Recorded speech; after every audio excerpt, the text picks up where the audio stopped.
Welcome to Between the Horns, presented by your Southern California Toyota dealers, proud partner of the LA Rams. I'm JB Long, and this is our weekly preview show. The 1-0 Rams set to take their first road trip, and it will take them to Indianapolis this Sunday. Let's bring in my radio broadcast partner, Maurice Jones-Drew, who is wheeling and dealing on this Thursday morning, trying to get Matthew Stafford on his fantasy team. MJD, what excuse do you have for not drafting Stafford to begin with? The people in front of me know a little bit too much about football. I thought I was playing with some idiots, but obviously they've put their their cap on and they've listened. Unbelievable. I tell people way too much, so I'm trying to get them. Stafford looked amazing. The Rams looked amazing. I got to make sure I get a piece of that offense. All right, missed out on 3 passing touchdowns in his opening week. How about DeMarco Farr? You set to hit the road for the first time this season? Yeah, geeked about it. Can't wait to get on the plane, get off the plane. Let's see the game, and let's get on with game number 2. I thought game number 1 went about as well as you can, draw it up. So let's hope it carries over to next week. And as for the third member of today's panel, Stafford's debut was the most heralded since Jordan Rodriguez arrived in Los Angeles to cover the Rams for The Athletic.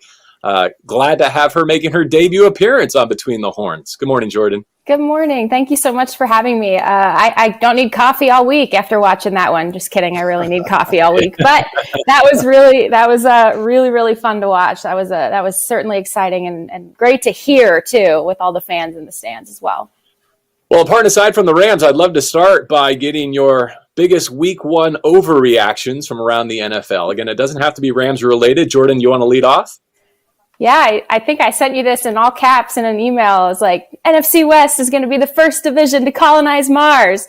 That's my overreaction. But I believe this division can do just about anything at this point. Just cure all of humanity's problems. I think the NFC West is off to a good start in that regard. Yeah, 4-0. All the 5 quarterbacks played very well in their opener. MJD, you got an overreaction for me? Yeah, the Eagles are going to win the Super Bowl.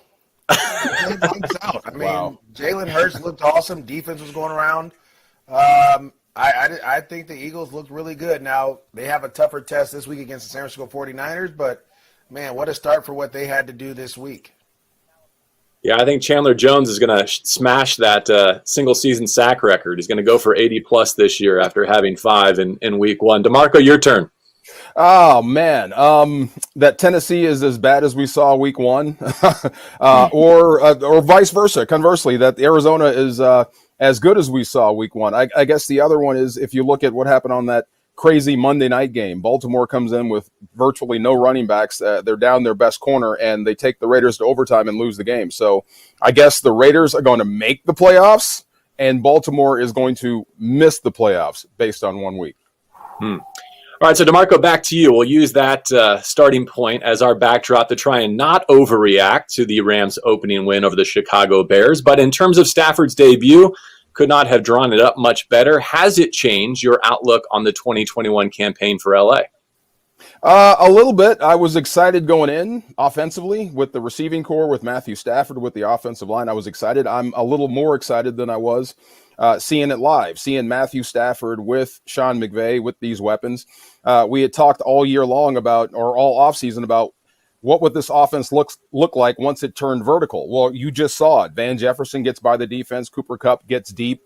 Matthew Stafford was masterful. I thought the offensive line was terrific, guys. I really do. I hope you can keep these 5 guys together for 14, 15, 16 weeks. I thought they were great. When Justin Fields cut it to a 6-point game, Chicago tried everything they could to get to Matthew Stafford. They couldn't. They didn't touch the guy, and he drove him right down the field and got the back-breaking touchdown. So it was better than I thought. I'm more excited than I was. As long as this group continues to gel, I think Matthew Stafford and this offense has a chance to get better than what we just saw. Jordan, going back to the end of 2020, I know that your through line has been Sean McVay's desire to get more explosive through his offense with 2 50-plus yard touchdown passes in his debut. Do we consider that box checked? I mean, you got to sustain now. Now, I'm picky, JB, but I think this was fun because it was, they're not going to come out and say we made a statement. We were wanting to make a statement with these particular plays, the way they were designed, the looks they came against. I hope it wasn't lost on fans that these explosive passing plays came against the Bears, those, running the same defense that had sometimes flummoxed the Rams in years past. So these types of things to me were a statement. They were the quarterback on display. And I think something really important about these passing plays is that it was Van Jefferson and Cooper Kupp, where maybe defenses were expecting it would only be Deshaun Jackson, maybe a little Tutu Atwell sprinkled in here and there, maybe some Jacob Harris down the road. But you're running it with guys, you're running it with any receiver on your roster. And I think that's really important because once you have to account for every single receiver on some of those high concepts, you're going to have to account for every single receiver on the field in a variety of ways. And that means help can't come where you needed to come sometimes on defense. So that to me, not only was a statement from the Rams and from Sean McVay, from Matthew Stafford, but also I think from his receivers as well. And DeMarco, I absolutely agree with you on that offensive line. I think a bit of a statement from them as well. Jordan gets bonus points for dropping flummoxed before 10 a.m. Pacific time. She's got the word of the day secured. MJD, when you take out kind of the end of half knees that Stafford took going into the halftime locker room and then to ice it in victory formation, the Rams ended up running fewer than 50 plays, less than 25 minutes of possession. Normally that's a recipe for disaster, but they were so efficient that it worked to their advantage in a wire-to-wire victory. And it seems like Sean McVay takes a lot of inventory, a lot of his preferred plays into week 2, having not put them on display yet for the Colts. JB, you're exactly right. Efficient. That was the word. It was a very efficient offense. Guys were able to move. You're getting into second and short, second and medium, third and short. You were converting on third downs. And you were running repeat plays, which was awesome. I actually got a chance when we all have to go up there on Monday or whenever to get our COVID test. I ran into Deshaun Jackson. He was like, man, I was like, yo, y'all don't have to put me out there right now. We got other guys running past guys.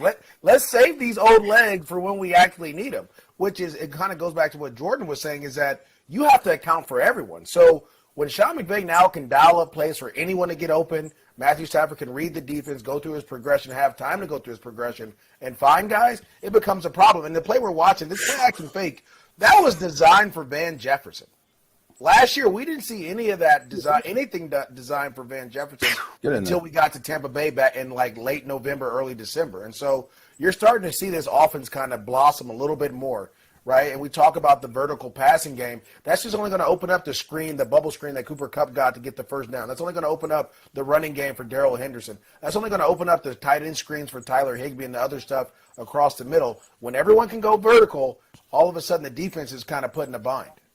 Yeah, I think about Tyler Higbee's biggest reception of the night, and Deshaun Jackson may not have had an explosive reception, but he certainly runs the safety off to that side, and his corner is sitting over the top of him, and it creates this nice throwing window for Higbee to convert a first down. So let's use that as a transition to which Ram besides Matthew Stafford made the biggest week 1 impression on you. Maurice, we'll let you start it off this round. Listen, it has to be Jalen Ramsey. And there's nothing more than to see a corner set an edge in the running game and blitz playing nickel, line up at the linebacker position, play corner and lock up Allen Robinson in certain situations. He did everything that you're looking for. I mean, he was all over the field. It really seemed like Raheem Morris was very comfortable moving him around a little bit. I love the formation where, they try to throw a quick screen and he blows through the receiver, just like he kind of did Golden Tate against the Giants, right? He is just setting the tempo. And it's funny because the defensive line really, they were getting there, but Dalton was getting the ball out quick. But when they decided to run or do any type of action towards Jalen Ramsey, he was there making a statement with every tackle. And so to me, he's the guy that kind of impressed me. Yes, we knew he was great, but he was on a completely different level week 1. DeMarco, MJD took Ramsey off the board for you, unfortunately, but how many all-pro corners do you know who can take on a pulling guard? None. Absolutely none. I just what you saw was so special, and it was unbelievable.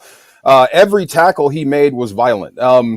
You saw receivers and ball carriers giving the old Dan Marino. Remember that when Dan Marino was running and he gave his hand like, I'm giving myself up, guys, please don't hit me. Those are ball carriers doing that to Jalen Ramsey in the middle of a game. I mean, it was unbelievable. The thing that stood out to me most in that game, and I had to go back and watch, when you're watching from the sideline, the depth that the offensive line was getting in the run game into the second level was unbelievable. Then when you watch it from the all 22, they were almost letter perfect getting a hat on a hat. Darrell Henderson had 70 yards rushing total for the game. I think he got 49 on one drive in the third quarter to break their back. I mean, they absolutely broke the will of the Chicago Bears up front. It was a clinic to watch the O-line. It was fun to watch, and it was also, I felt bad for the Bears. Look at that video. That was the touchdown. All these guys are walking off with their head down. They absolutely took their heart and soul with that one drive. So, like I said, if I could send a message to Les Snead and everyone else in the Brain Trust, keep that group together as long as you can. I think there's something really special brewing along that offensive line. All right, so Maurice took Jalen Ramsey. DeMarco goes with the Rams offensive line. Jordan, where else can you take us in terms of Rams, position group, or individual that made the biggest week one impression? Yeah, I like both of those picks, and I would say, I would even go so far, and this may be just the writer in me, I would go so far to say as many problems as Matthew Stafford solves for you on the offensive side, Jalen Ramsey solves just as many of those problems on the back end, playing in that star position. That is fun to watch. Oh my goodness gracious, that was fun. Fun to watch the offensive line too, DeMarco. I'm not leaving your pick out in this regard. You know what? I'm going to go a little bit under the radar here with two guys. Sorry in advance. I know we're picking one, but I got two because they're a little more under the radar. Robert Woods, not necessarily the touchdown catch, although that was stellar. That was a really, really nice bit of footwork and a nice bit of battling he did through and across the back of the end zone. But the way that he was selling the low concepts on those touchdown passes completely pulled the safety away from being where he needed to be in help. Matthew Stafford helps with that as well with his eyes, but Robert Woods selling the underneath, selling the low concept, really pushing to try to shift that coverage toward him and focus on him just a second too long, a half second too long. That really helps those guys get so wide open to the point where they become a meme on the internet, right? Like that is just impressive. And then I really liked what Kenny Young did as well. I think Kenny Young has really, really blossomed. The Rams prefer to play 5-1 fronts. They love those light boxes, but you couldn't always play with just one backer last year. You maybe had to throw two in there and scheme around it a little bit. They love that they can play with one inside linebacker, and Kenny Young is that guy this year. I was really, really impressed with the way he played. I've been so impressed with his development, and I appreciate seeing that. I think that's a lot of Raheem Morris in there influencing that. Jordan, I love you. Yeah. How far from this comes is basically talk about the Bruins, so I didn't want to make sure. It's 19. If Jordan gets to take two, I will be glad, I guess, that Justin Hollins has not yet been claimed. He seems to be next in line to benefit from the Aaron Donald effect with a strip sack and another one that Donald handed right to him by missing his first opportunity of 2021. So a lot of good things, especially on the defensive side of the football. Oh, right, that's my favorite play, JB, right there. Poor Peters. He had no idea. Do I block the guy that I'm supposed to block, or do I help on Aaron? What do I? I'll just back straight up and give up a sack. I love it. Yeah, talk about a rock in a hard place.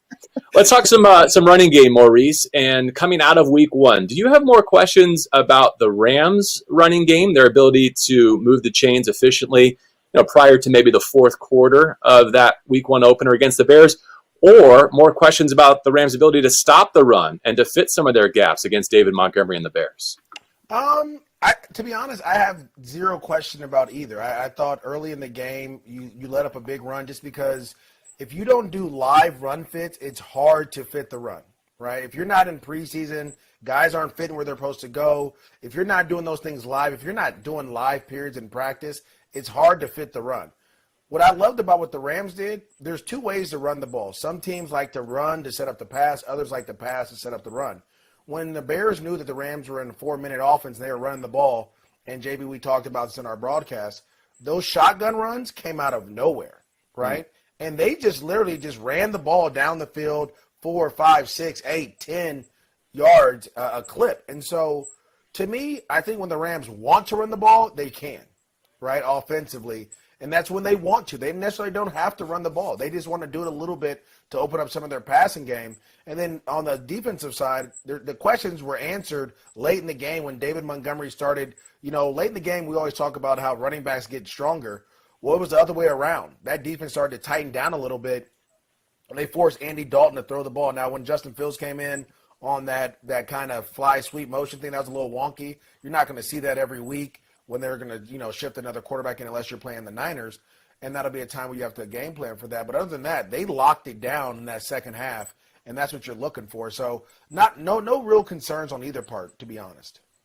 DFAR, I'm encouraged by how bullish you were after watching the Rams' offensive line, because they didn't really get a chance to sink their teeth into that Bears defensive front and fire off the ball and establish their running game.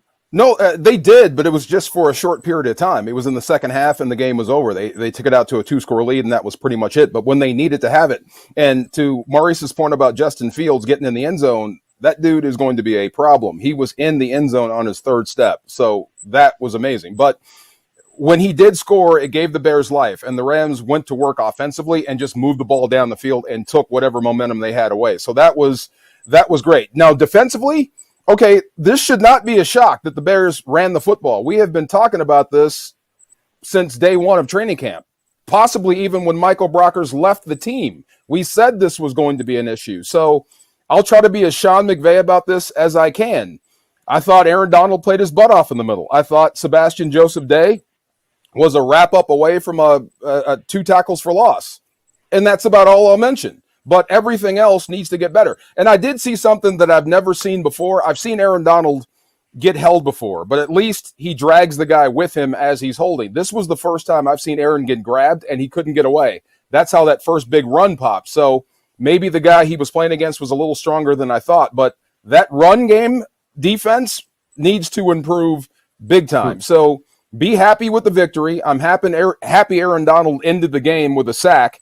It was a frustrating day for him, but yeah, I mean, you're watching that film on Monday saying we need to improve big time on run defense.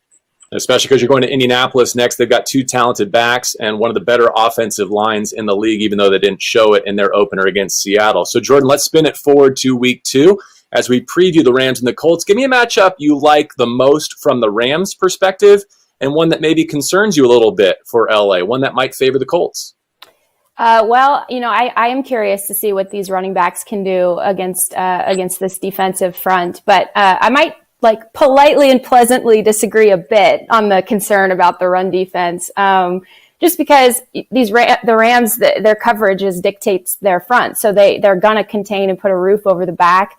And they're going to play in lighter boxes and invite the run. I think if you take away that explosive run, that's the problem. That was a huge problem and needs to be cleaned up. But I kind of don't maybe knock them too much for a mistake like that so early in the game.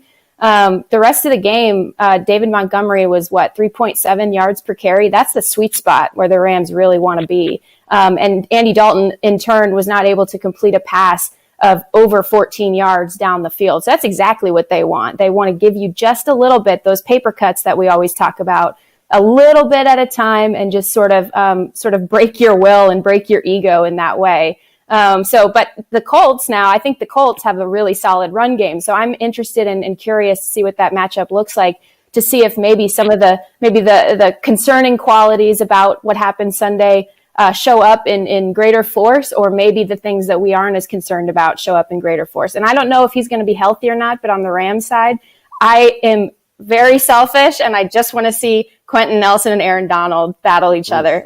I know, I'm selfish, and I don't know if he's going to be healthy, but I really want to see that matchup. Yeah, Nelson seldom misses a start, though he may miss a practice or 2 this week in anticipation of the Rams. MJD, a matchup that you like for LA and one that you might prefer for Indianapolis. For me, I think it's going to be, and you kind of put it in the notes a little bit, but it's going to be this offensive line and the pass protection versus this Colts, right? This Colts pass rush and if they blitz. They got gashed last week in the passing game, and a lot of it was because Russell Wilson had time. Now, the Seahawks' offensive line is a little bit bigger, more sturdy than the Rams, so it's going to be important to see how they hold up against DeForest Buckner, who's given the Rams a ton of fits in the past, right?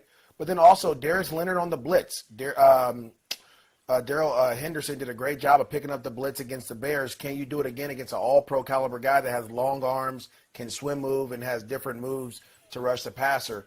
And so that's going to be kind of for me with the Rams is can they protect, can that protection, that pass protection hold up for Matthew Stafford to find guys down the field? For defense, it's the trenches again. Can Leonard Floyd show up, get a sack? Can Holland show up, get a sack? We know Aaron Donald's going to do the thing. They got to affect this guy that we're about to see.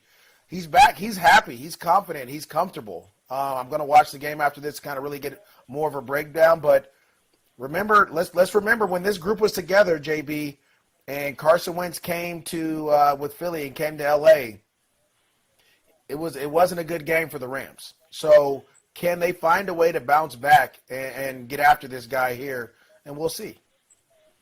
Yeah, both tackles seem to be questionable before we get the final injury report for Indianapolis going into week 2. DeMarco, your turn.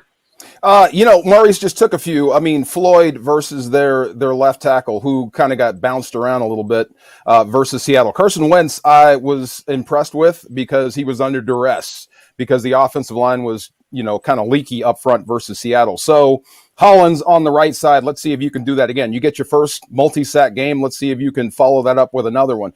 Same with Floyd on the other side. You're going to have to win that matchup going out to that side. And Aaron Donald, like you said, we need him to be special. Flip it to the other side. Like Maurice said, I agree 100%. And it's Buckner versus everybody, or everybody versus Buckner. Wherever he lines up, that's going to be an issue. He was always the second best defensive tackle or big threat in the NFC West. Aaron first, then him. So same situation. When he lines up in an obvious passing down on the outside shoulder of the guard, hold your pants, really, because this could be an instant sack, just like Aaron Donald, or he could wreck the play. So wherever he lines up, Corbett or Edwards on the other side, this man is problems. You must stalemate him. If not, forget the offense. It's not going to move. All right, a couple of defensive tackles wearing 99, potentially influencing the outcome in week 2 between the Colts and the Rams. Jordan, let's finish kind of where we started with some NFC West flavor. The division goes 4-0, 3 road wins for the teams not named the Rams. Which one had the most impressive victory in the opener? You know what? I might say the Cardinals. If I can't pick the Rams, I think I might say the Cardinals because I think people were kind of not sure what they were going to be still. I think everyone kind of expects sort of sustained performance from the 49ers. I think everybody expected Seattle to look good offensively with this sort of Shane Waldron, Sean McVay, Shanahan system thing happening up there now. I think the Cardinals, because there were a lot of question marks about some of the personnel moves that they made. There were question marks about Kyler Murray. And I think they impressed in that sort of fashion. And I think you're kind of I really liked the DeMarco phrase, hold your pants. You're kind of just holding your pants down the stretch here in the NFC West is what I think I'll call it. Yeah, I mean, there was a school of thought where it might have been easier to pick the Cardinals to finish 4th than it would be to decide on who was going to win the 2021 NFC West. Maurice, could San Francisco at Detroit make a case, or Seattle at Indianapolis? Well, I'll say this. The reason I'm a little skeptical on the Cardinals is they always start fast, but they don't have a true running game. And so that running game needs to come into play in November and December, and that's where they normally tail off after like week 6 or 7. So, yes, I didn't expect them to blow out the Titans, but I expect them to play well because they always play well early in the year. For me, it is the Niners. Raheem Mostert goes out, 4th play of the game, 5th play of the game, and then you have Eli Mitchell come in, and then you just start rolling, right? And to see Trey Lance, the way they use Trey Lance and Jimmy Garoppolo, to see Trey Lance throw the first touchdown pass, that's going to be a problem down the thing. And I get it, Detroit's not the best, and you saw a little leakage from their defense. Obviously, they're missing some guys on the back end. They have a lot of injuries. Their injuries starting to pile up early for the Niners, but they have depth. And to me, for them to go up there, battle through those injuries, and still find a way to be victorious, it was a good victory for them. DeMarco, final thought. Any easier to power rank the division on this Thursday than it would have been a week ago? I'm scared all the way around, man. I really am. This division is tough. My first best dream team pairing was Sue and Donald. I think my second might be J.J. Watt and Chandler Jones. That was fun to watch. The thing you hit me with on the way into the studio, JB, Russell Wilson running this sort of offense, and it looks pretty good, and it's only week 1. That's scary if that gets rolling. And San Francisco is healthy. They're back, and plus they've got a little bit of a quarterback quandary, but the backup can also do what Justin Fields just did and throw a defense off. So there's really no rest in this division. I love it and I hate it all at the same time. DeMarco, I appear to have lost my video connection here at the tail end, so I'm sure you are making marvelous points, and I appreciate that tonight. I love the commentary from MJD and Jordan Rodriguez. I sure look forward to the day where we don't need technology to have these conversations, but great way to go into week 2 nonetheless. We thank our audience for tuning in to this week's Between the Horns, presented by your Southern California Toyota dealers, proud partner of the LA Rams. As always, if you'd like to join us inside SoFi Stadium this season to experience the Rams house, just go to therams.com/tickets to purchase yours today. Next time we will be there, the defending Super Bowl champs will be as well. First, a trip to Indianapolis, week 2 against the Colts. Looking forward to it. Thank you again for being with us.